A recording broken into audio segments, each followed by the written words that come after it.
વિચારણા કરી શકીએ છીએ।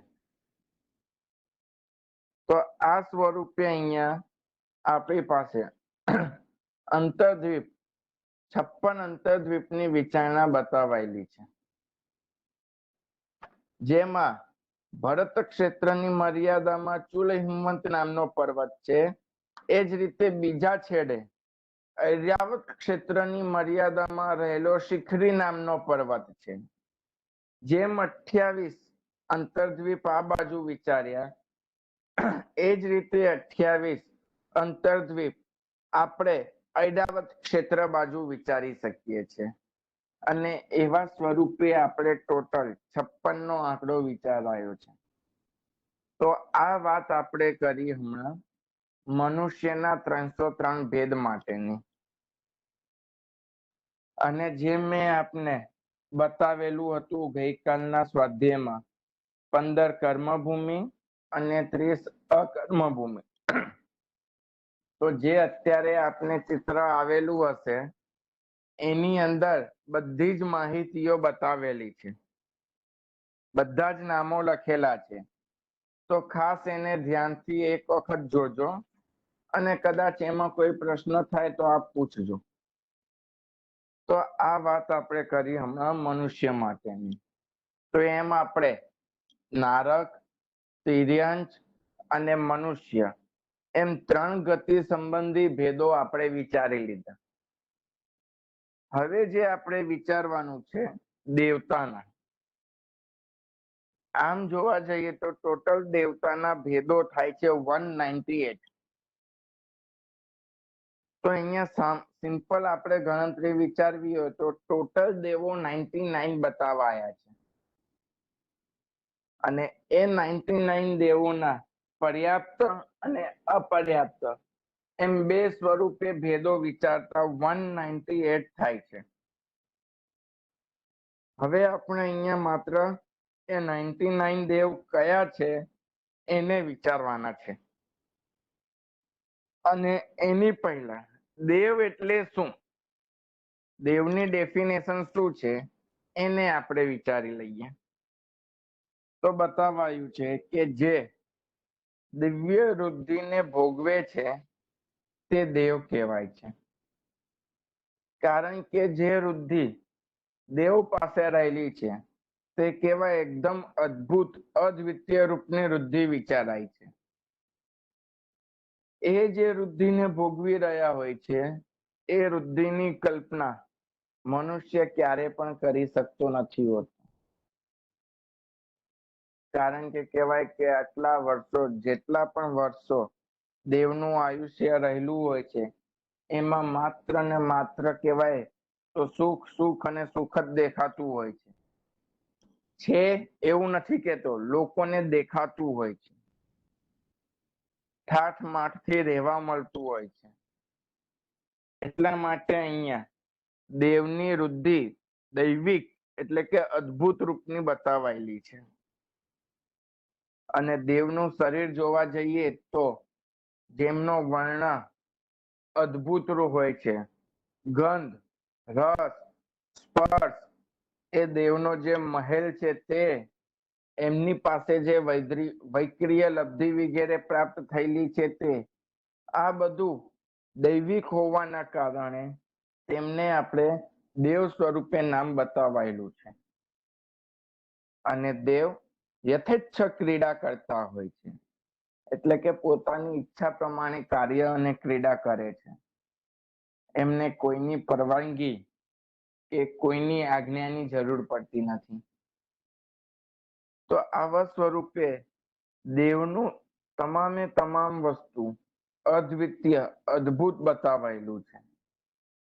માત્ર કહેવા જઈએ કે દેવનો કોઈક મહેલ જોઈએ ને તો પણ આપણી ઓલ ઓવર કન્ટ્રીમાં જે સૌથી મોટો રિચેસ્ટ પર્સન લઈ લો, એના ઘરની વિચારણા કરો તો દેવના ઘરની સામે એનું ઘર તો એક ઝૂંપડપટ્ટી સમાન લાગે છે।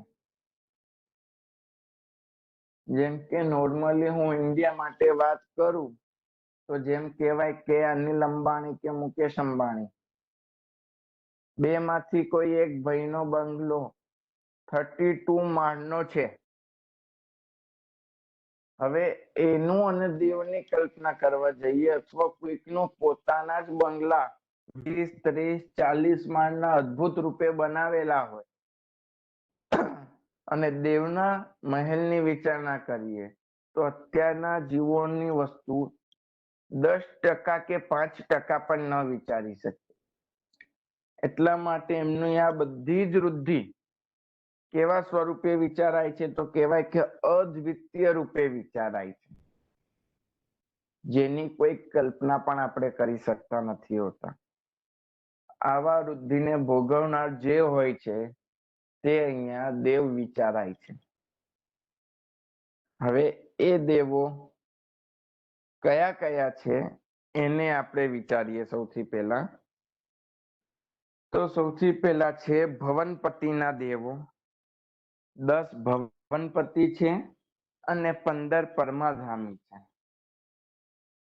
એમ ગણતરી કરશું તો ટોટલ 25 અત્યારે થયા. અત્યારે આપણે માત્ર આંકડો વિચારીએ તો એ રીતે વિચારાય છે. ભવનપતિના 10, પરમાધામીના 15, પછી વાણવેંતર ના 16,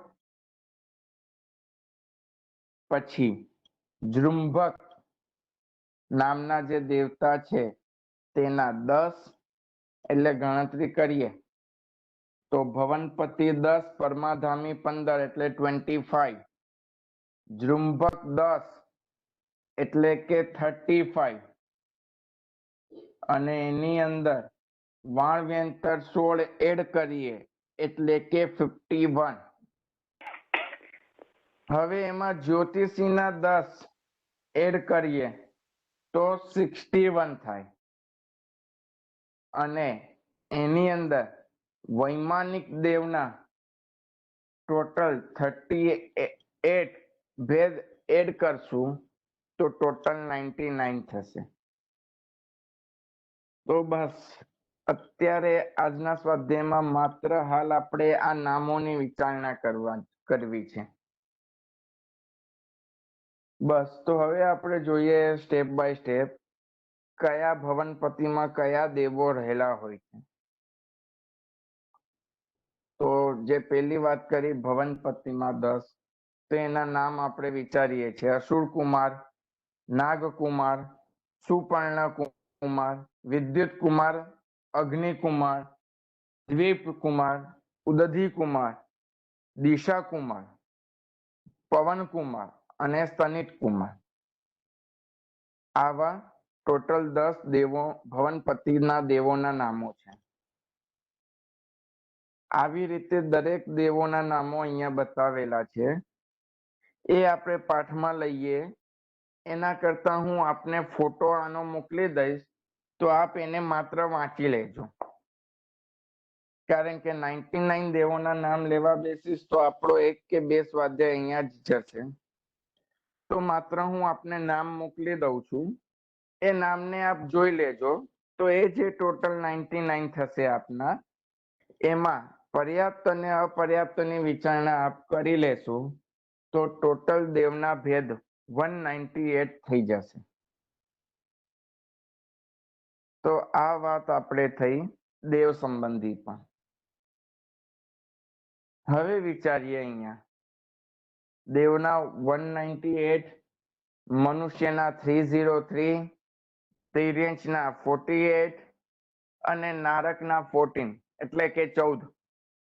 હવે આ ચારેયનો ટોટલ આપ કરશો તો ઓલ ઓવર ટોટલ થશે આપણું 563.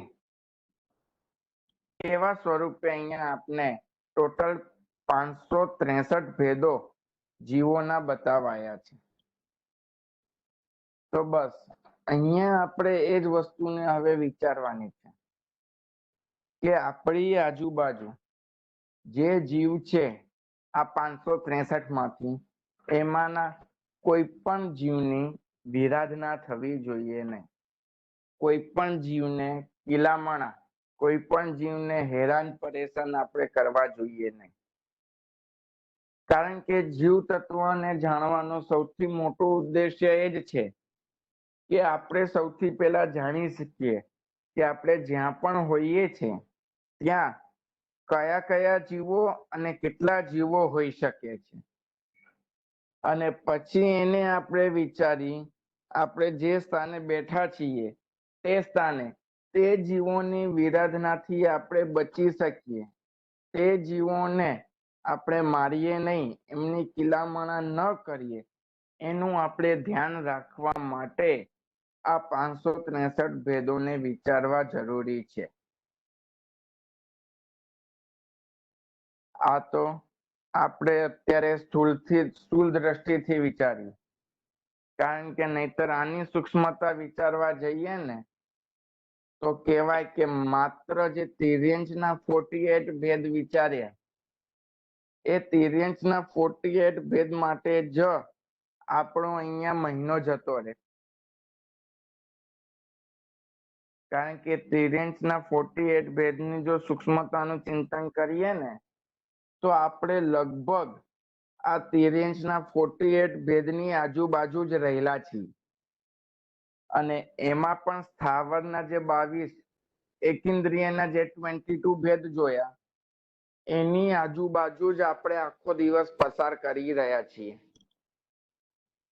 તો આપણે આ જ બધી વસ્તુઓને અહીંયા જીવ તત્વમાં ચિંતન કરવાની છે કે મારી આજુબાજુ કયા અને કેટલા જીવો રહેલા છે, અને જે જીવો રહેલા છે એમની હવે હું વિરાધનાથી કેવી રીતે અટકું, હું હવે એમની વિરાધના દ્વારા અશુભ કર્મથી કેવી રીતે અટકું, એનો ઉપયોગ, એનું ધ્યાન આપણે રાખવાનું છે, કારણ કે જ્યારે આપણે ઉપયોગ અને ધ્યાન રાખશું તો જ એ વસ્તુથી આપણે બચી શકીશું, અને તો જ આપણે શુભ કર્મમાં પ્રવેશ કરી શકીશું. નહીતર આપણું જીવન, આપણી જે એક્ટિવિટી, આપણું જે રૂટીન એવા સ્વરૂપે બની ગયું છે ને કે એમ કહી શકીએ કે સમયે સમયે આપણી પાપની પ્રવૃત્તિ વધતી ગઈ છે, સમયે સમયે આપણા અશુભ કર્મ બંધની વૃત્તિ વધતી ગઈ છે.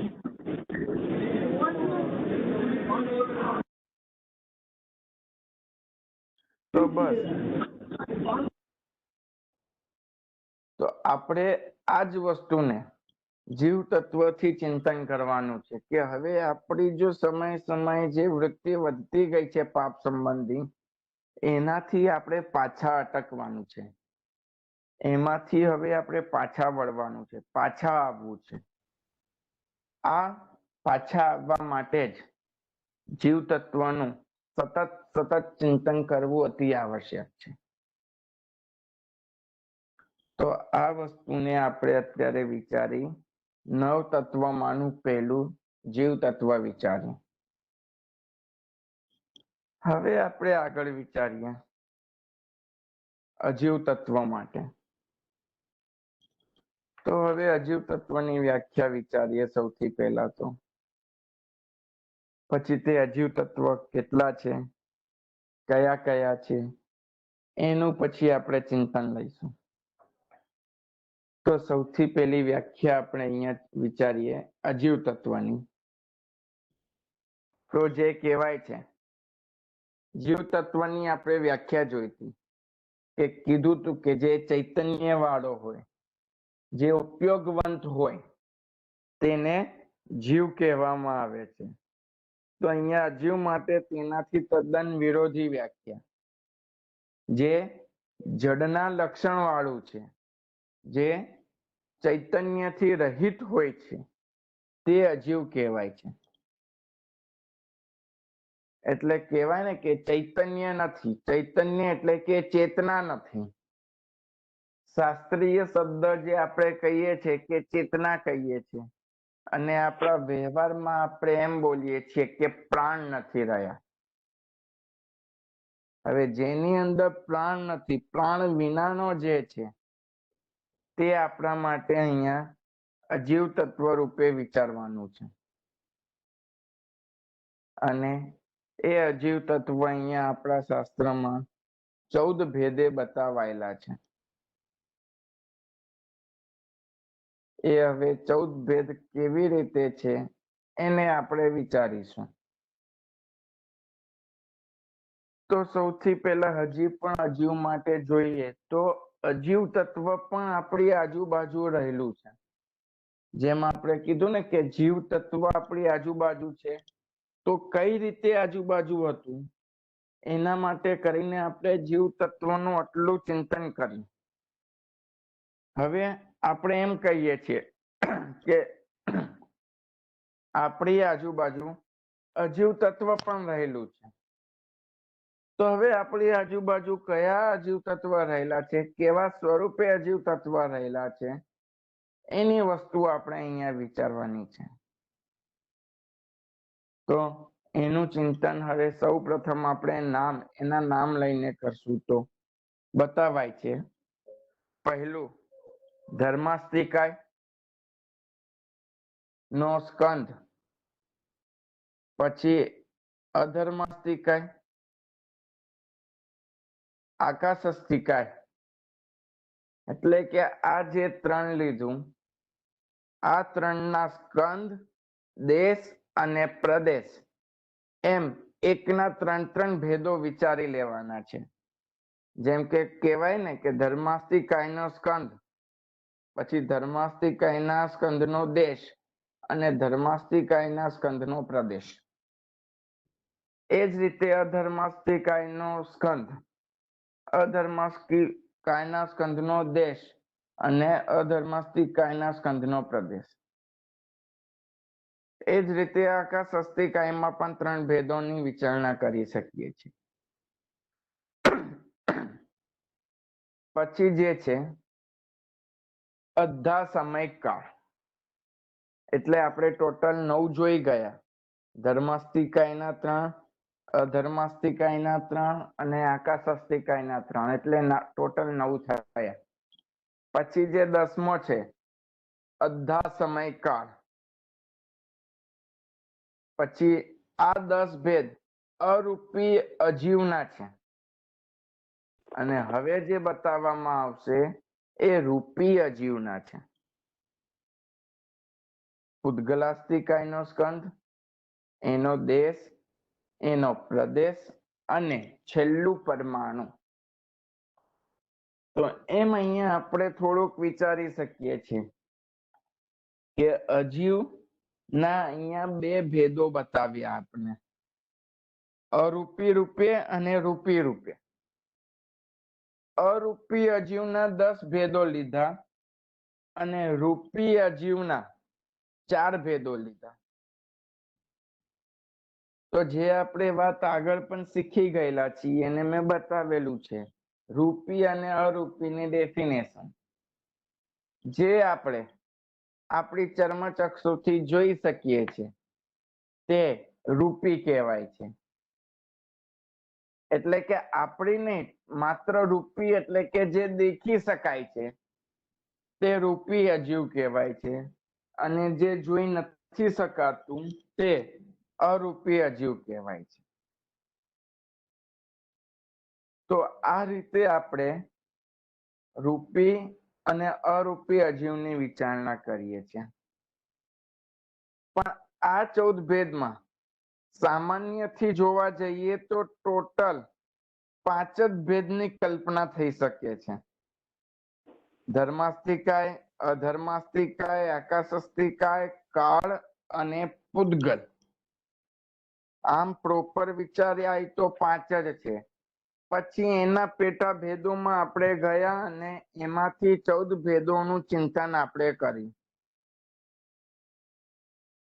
તો હવે આપણે આગળ ધીરે ધીરે આ જ વસ્તુને આગળ ચિંતન કરીએ છીએ. તો આ જે આપણે ભેદોને વિચાર્યા એ ભેદોને હવે આપણે વિસ્તારથી વિચારીએ એની પહેલા આ બધા નામોની એક સામાન્ય વ્યાખ્યાનું ચિંતન આપણે કરી લઈએ. જેમ કે મેં સૌથી પહેલા કીધું આપને ધર્માસ્તિકાય વગેરે.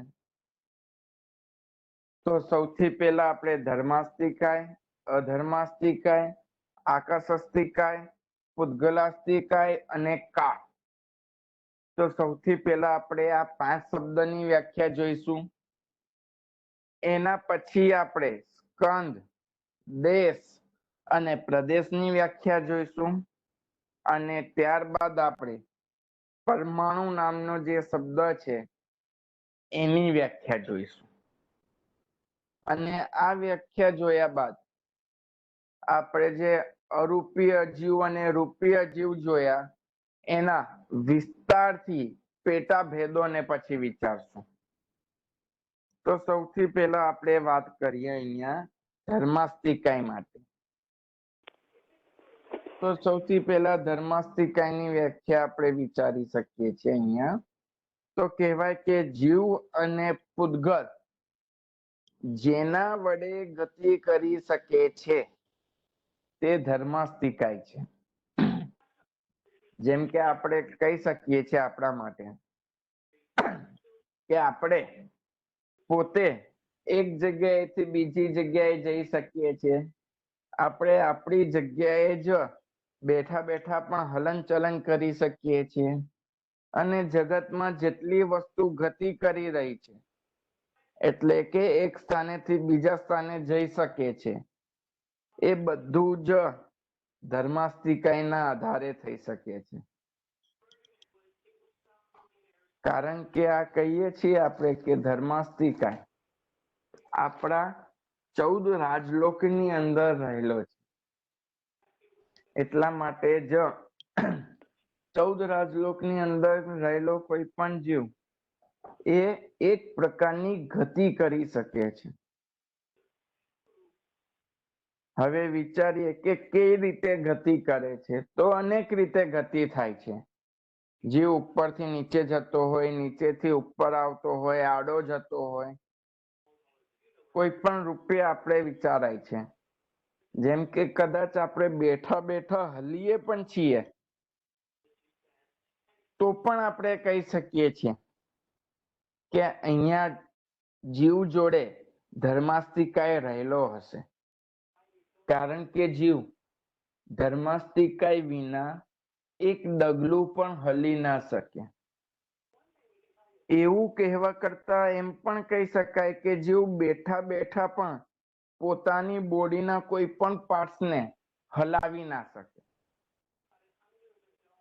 તો જીવ આ બેઠા બેઠા પણ પોતાના બોડી પાર્ટ્સને હલાવી શકે છે, એક સ્થાનેથી બીજા સ્થાને જઈ શકે છે. તો એ બધાની પાછળનું કારણ માત્ર એક જ છે, ધર્માસ્તિકાય. તો આપણા માટે ધર્માસ્તિકાયની અગત્યતા બહુ જ વધારે છે. ખાલી કલ્પના એમ કરીએ કે જો ધર્માસ્તિકાય ન હોય ને તો શું પરિસ્થિતિ બને, કેવી સિચ્યુએશન થાય. માત્ર આપણે એક જ જગ્યાએ સ્ટેચ્યુની જેમ પડ્યા રહ્યા હોઈએ.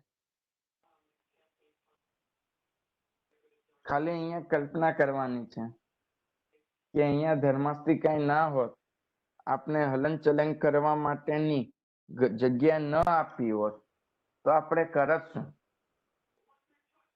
આપણી જે વ્યવહાર વ્યવસ્થા ચાલે છે એ ચાલત કઈ રીતે? તો આ જે દુનિયામાં જે કંઈ પણ ચાલી રહી છે વ્યવસ્થા, એની પાછળનું સૌથી અગત્યનું કારણ શું છે?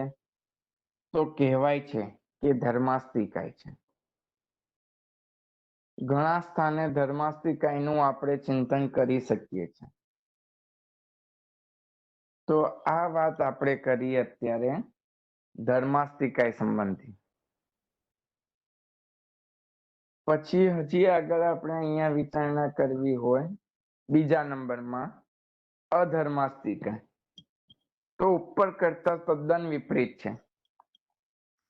જેમ ધર્માસ્તિકાય ગતિ માટે સહાય બને છે એટલે કે હેલ્પફુલ બને છે, એ રીતે અધર્માસ્તિકાય સ્થિર રહેવા માટે, સ્ટેચ્યુ રહેવા માટે આપણે હેલ્પફુલ બને છે. જેમ કે અમુક વખત આપણે કહીએ છીએ કે ચાલતા ચાલતા આપણે સાવ અટકી ગયા, સ્ટેચ્યુ બની ગયા અથવા તો ઊભા રહી ગયા. તો એ કયા કારણથી? તો કહેવાય કે એ સ્થાનમાં અધર્માસ્તિકાઈ નામનો પ્રદેશ રહેલો હતો. એટલે અધર્માસ્તિકાઈ નામનું તત્વ રહેલું હતું. કારણ કે એ અધર્માસ્તિકાઈ નામના તત્વના કારણે જ કોઈ પણ વ્યક્તિ સ્થિર રહી શકે છે.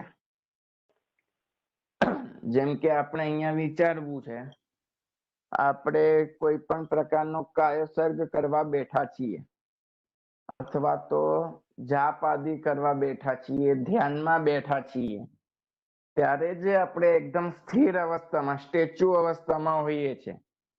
એ સ્થિર અથવા તો સ્ટેચ્યુ અવસ્થામાં કોના કારણે રહી શકીએ છીએ? તો કહેવાય છે કે આ અધર્માસ્તિકાઈના કારણે રહી શકાય છે. જો અધર્માસ્તિકાઈ ના હોત તો ક્યારે પણ કોઈ પણ અવસ્થામાં આપણે સ્થિર ના રહી શકતા હોત.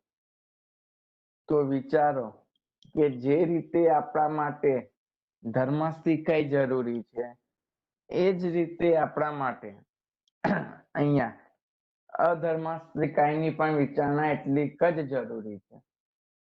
કારણ કે જેમ હમણાં આપણે વિચાર્યું કે ધર્માસ્તિકાઈ વિના આપણો વ્યવહાર ન થઈ શકે, આપણા વ્યવહાર વ્યવસ્થા બધું નષ્ટ થઈ જાય, એ જ રીતે અધર્માસ્તિકાઈ વિના પણ આપણી આખી વ્યવહાર વ્યવસ્થા શું થઈ જાય છે? બંધ થઈ જાય છે, નષ્ટ થઈ જાય છે. કારણ કે કલ્પના કરો કે આપણે આખો દિવસ ગતિ જ કરતા રહીએ તો આપણે જઈશું ક્યાં? ક્યારેક તો કોઈક વખત એક જગ્યાએ આવીને આપણે સ્થિર થઈ જઈએ છીએ ને.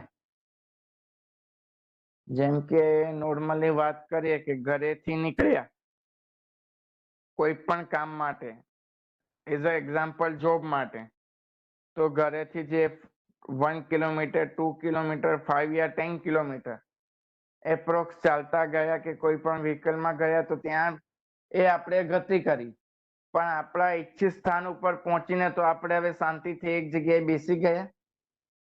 તો એક જગ્યાએ સ્થિર બેઠા એ શું કહેવાય છે?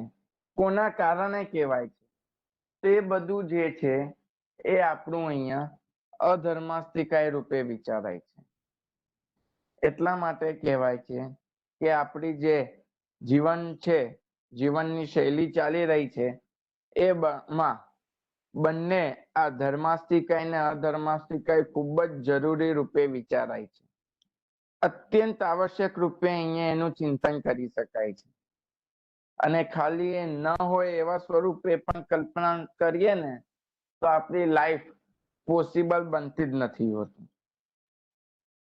તો આ આપણે થોડુંક ચિંતન કર્યું ધર્માસ્તિકાઈ અને અધર્માસ્તિકાઈ માટેનું. હવે બાકીનું જે ચિંતન છે આકાશાસ્તિકાઈ થી લઈને એનું આપણે હવે કાલે ચિંતન કરશું. આજ માટે અહીંયા આટલું જ રાખીએ છીએ. જય જિનેન્દ્ર. જય જિનેન્દ્ર. જય જિનેન્દ્ર. હા, આપણે જે હતો છેલ્લા પ્રશ્ન નરક સંબંધી. હાલો,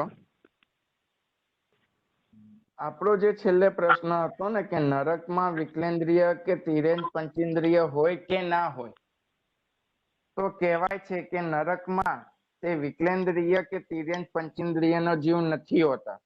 કોઈ પણ તિર્યંચ કે વિકલેન્દ્રિય ના હોય.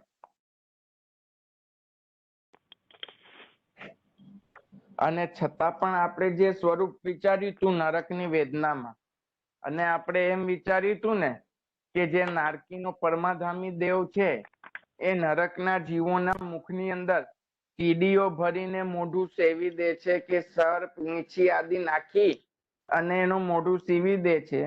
તો એ જે કંઈ પણ મેં નામ આપ્યા હતા આપને, કીડી છે, સર્પ છે કે વીંછી છે, એ બધું દેવતાઓ પોતાની શક્તિથી વૈક્રિય શરીર બનાવીને એમને હેરાન કરતા હોય છે. વાસ્તવિક રૂપે કોઈ પણ પ્રકારનો તિર્યંચ કે વિકલેન્દ્રિયનો ભેદ નરકમાં ઘટી શકે નહીં.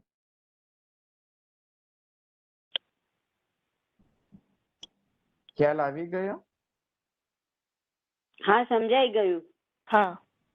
હાજી, ઓકે. એમ કે જે ભાઈને પ્રશ્ન હતો એ ભાઈ આજે હાજર છે? વિનોદજી.